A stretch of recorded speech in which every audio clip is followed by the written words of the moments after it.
Ngayong araw nga ay ang last day ko sa morning shift. Ilang buwan na din kasi ako nagre-request na ilipat ako sa panggabi. Nasasawa na kasi ako sa pagmumuka ng mga morning shift. Para nagpalipat ako sa panggabi. Huy! Malapit na nga pala ako mag 1 year sa company namin. Pero simula nung nag-start ako dito sa company namin, ay morning shift ang aking schedule. Maganda naman sana sa morning shift kasi after ng duty mo, pwede kang lumabas. Hindi katulad sa night shift na magi-start ka ng 4 PM tapos matatapos ka ng 2 AM or minsan 3 AM.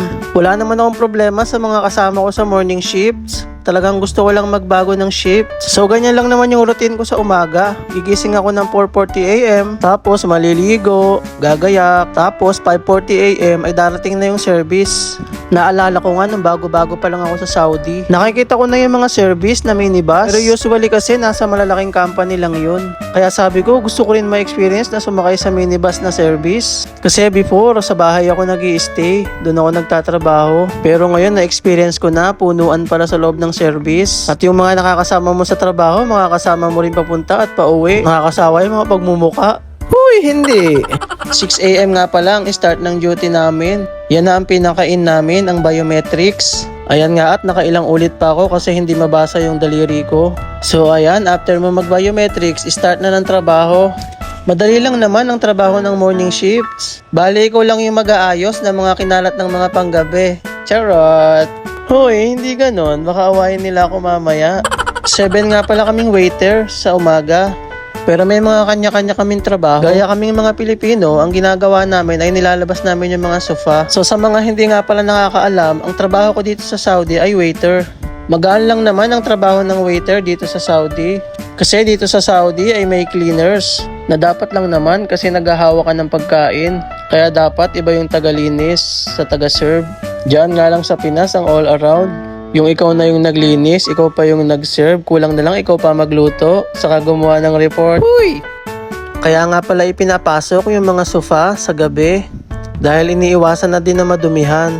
Kasi sa paligid ng restaurant namin ay napakaraming pusa. Ginagawa nilang tambayan yung mga sofa pag hindi namin inaalis. Saka iba din yung hangin dito sa Saudi, may kasamang alikabok. Kaya dapat talaga ipinapasok yung mga sofa. At after namin maglabas ng mga upuan, ay tumutulong ako magpunas ng mga baso at mga tasa. Tapos, dyan na kami nagkukwentuhan. Pasok nga eh. Kami niliba ka. Ay, ka na na-expect. Ano? Ginawa ko puro hotdog. Puro hotdog yung ginawa ko talaga. Excited ako pa yun. Ay, parang sarap to. Kasi mas gusto ko yung lutong bahay. Wala sa blade ng pasta yun? Tapos sinubo ko. Yung lasa na. Ano ba yung pagkain? Ano ba yung pagkain dapat? At dito nga sa company namin ay may pakape si Mayor. Hanggat hindi ka nagpapalpitate ay pwede kang magkape. Huy, hindi! Feeling ko nga sa umaga kapag hindi ako nagkape, ako'y lambot na lambot. Kaya kahit bawal sa akin yung kape, kape pa rin ako ng kape. Minsan nga kahit gabi bago matulog, nagkakape pa rin ako. Pero mahimbing pa rin yung tulog ko. So after namin magpunas ng mga tasa, ang gagawin naman namin ay mag-refill ng mga tissue. Medyo malamig na nga kasi ngayon dito sa Jeddah, kaya binubuksan na rin namin yung labas. At ang mga customer gustong gusto sa labas. Kahit malangaw, sige, labas pa rin sila. Minsan nga sasabihin sa akin, hulihin ko raw yung langaw. Ginawa pa akong tagahuli ng langaw. Nasa labas sila. Hulihin ko kayo leeg mo para di ka na makahinga. Uy! Oo eh. Kaya ating kanin yun kahapon. Kumain ng mangga. Tapos kumain ng tinapay. Kakain pa ng kanin. Kaya pala. Ate nga yung inihinit ko. Sabi nga kay ate, kinain ko ni hotdog eh. O kaya, ate mo. Tapos pagdating ko, pumunta si Tapos ate. sabihin niya yung nang gigit. Kaya pala. Makalig ka naman. Ito ang mga kasama ko ay ang daming sinasabi. Simula nung lumipat ako ng ibang kwarto, kain daw ako ng kain, sabi nila. Kunwari pa sila, manong sabihin na lang na namimiss ako, gano'n. Uy!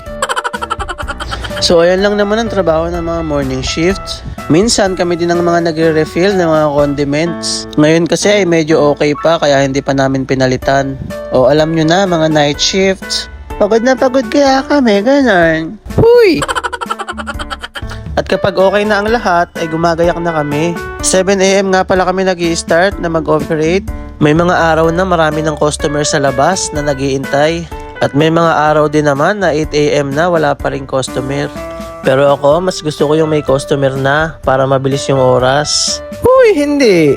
Charis.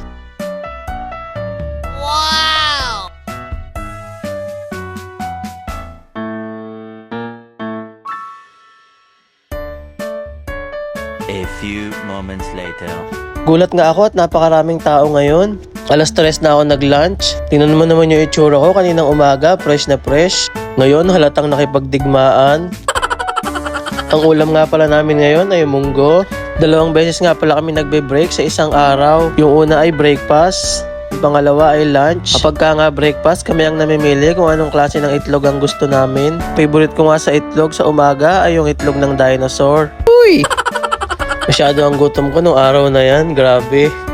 4 PM nga nag-out ang mga morning shifts. Nasa 15 to 20 minutes nga ang biyahe namin, galing sa store hanggang sa accommodation. Kapag nasa loob ka nga ng service, ramdam mo yung pagod. Saka feel na feel mo talaga yung pakikipagdigmaan ng mga staff. Amoy tagumpay, ganun. Uy! At finally, nakarating na nga kami sa aming accommodation.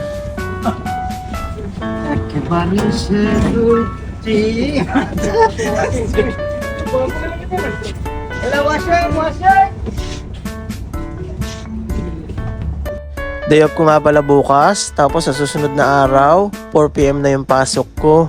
Ang sure, parang 2 days yung day off ko. Ang sarap sa pakiramdam na natapos na naman yung isang araw. So hanggang dito na lang yung last day vlog ko. See you on my next vlog. Sabay-sabay tayong magsabi ng, "Huy, walang ganun."